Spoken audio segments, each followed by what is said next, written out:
Hello and welcome back to Hudson Auto Films. And today you join me yet again with the notorious Banham X21. If you haven't been keeping up with this series, I won this Banham on eBay. I blindly bid £250 and well, I won it. I then rescued it from the field where it had been living for a few years, got it back here. Then in the last episode, we got it running. And well, we had a slightly interesting first test drive. Keep it going. Oh, Isaac. Oh, no. The car was struggling when you put your foot on the accelerator, and we realised, and so did a bunch of you guys, that the fuel pump just wasn't up to it. It was a £10 Amazon special, and really it wasn't giving the right PSI. So a new fuel pump is on the way, so we can give this thing a proper rip, as they say. But whilst we wait for that, we are going to focus on the aesthetics, and we're going to have to give it quite a lot of focus. The grey primer certainly doesn't do this car any favours, nor do the panel gaps, and well, neither does the moss and the other things growing on it. In the first episode, I asked you guys, what would you prefer to see? This turn into Lightning McQueen, or we turn it into a mini desert crawler? Well, hundreds of you cast your vote, and well, the desert crawler did win. So, plan of action, we are going to sand this thing down, do any bodywork repairs, try and get the panel gaps a little bit better. We're not going to spend all year chasing them down, as that kind of defeats the point of what I want this build to be. And then we are going to paint this thing. If the title hasn't given it away, we are actually roller painting this in military paint. For those of you who wanted it to be painted in a high gloss or a metallic, I'm sorry, but I've seen these painted nicely and it just doesn't do it for me. They just look strange. I think the best thing with this car is to bring it back to life, but lean into how strange it is. Anyway, let's transform this thing.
Okay, so there we go. The whole car is sanded, taped, all the dust is off it, and I think it actually looks a lot better now than it did before.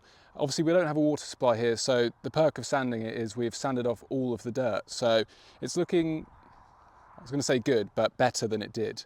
I've done a little bit of body work, but nothing crazy. With a car like this, it's important to know when to stop. You could go all year trying to make this perfect, and it never was, and it never will be. I know a lot of people complained about the door gaps. That is actually quite a big challenge to fix the door gaps because they were never made correctly anyway. So the second you open the bonnet, it clashes. So I'm going to leave the terrible door gaps. Sorry. As you probably saw in the last shot, I'm joined by some guests. Introduce yourself. Hello, I'm Leah. Introduce yourself. Hello, YouTube. So I'm joined by my lovely wife Leah and a man called Isaac. Isaac, can you run and get the paint? Come on. Good job, Isaac. Good boy, good boy. Fuck. Right, so here we have the paint. This paint is from Paint Man. I'm working with Paint Man on the 4x4 Aston later this year, so I'm very excited about that.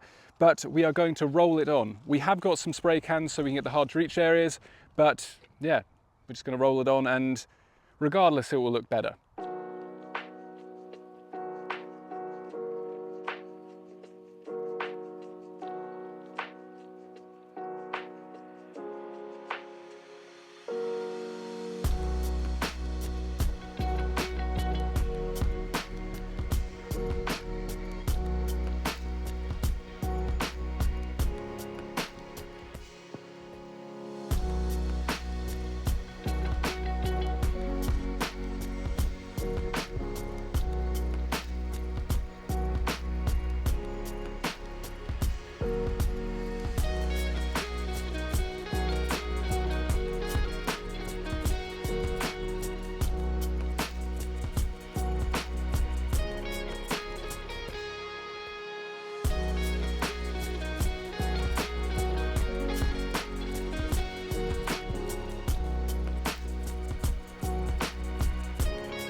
Okay, so there we go. We have a fully painted Banham X21. I'm not sure if I love it or hate it. It's certainly better in many, many ways. You know, there's not algae and everything growing all over the car, and the finish is very uniform. I have to say the roller paint has turned out very well. It's just, it always baffles me how good this Paint Man paint is. It looks really good. Color-wise, I do like it. However, my dad said it looks like it's been dunked in a bowl of custard, and I can't really unsee that. But honestly, any concerns I have, I think are just due to the car not being broken up. Obviously, we've got masking tape on it, so there's no definition between kind of panels and all that sort of thing. Not to mention, we've still got the horrible wheels on it. So right now, it just looks very incomplete. In the next installment on this, we are going to do a full rally conversion, which will really tie this paint color together. We're going to do bigger wheels, knobbly tires, roof rack, spare wheel, extra lights, stickers, all of that fun. But there's a few things I want to do in preparation for next week's episode, and just to tie this together a little bit. So I want to take off all the masking tape, clean up the overspray, reassemble the whole car, obviously. I want to get it up on jack stands, take these wheels off, clean up and paint the inside of the arches, making it really nice and clean and defined. Then clean up the headlights, make them less hazy. Then finally, I would like to put a grille on this thing. I ordered some universal grille material, so we are going to put that on and hopefully complete the front end, and it will look just a lot more like a car again. So that is the plan. One thing I quickly want to mention is if you saw the last episode, you'll note there's a couple of small holes in the floor. Small meaning, you know, like a fist size. But I haven't tackled that this week. I'm going to probably do that next week, maybe off camera, because the welder right now is quite tied up with working on the 4x4 Aston, and they're in such a place that it's very easy just to cut them out and put a plate in. So it's not that exciting. But remarkably, the rest of the car, which makes no sense, is incredibly solid. I don't know how, but it didn't actually completely decay while sitting in a field for those years, so that is good. Anyway, let's get this thing unmasked and smarten it up even further.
Okay, so there we go. That is a wrap on this episode of my fake 90s sports car. If I take you back to the beginning of this episode, it really has undergone quite a transformation. Of course, this is not a concourse restoration by any stretch. The goal of this series is just to give this car another chance at life. The previous owner was about to take it to the scrapyard before I got it, so I'm just pleased that we've even got it this far.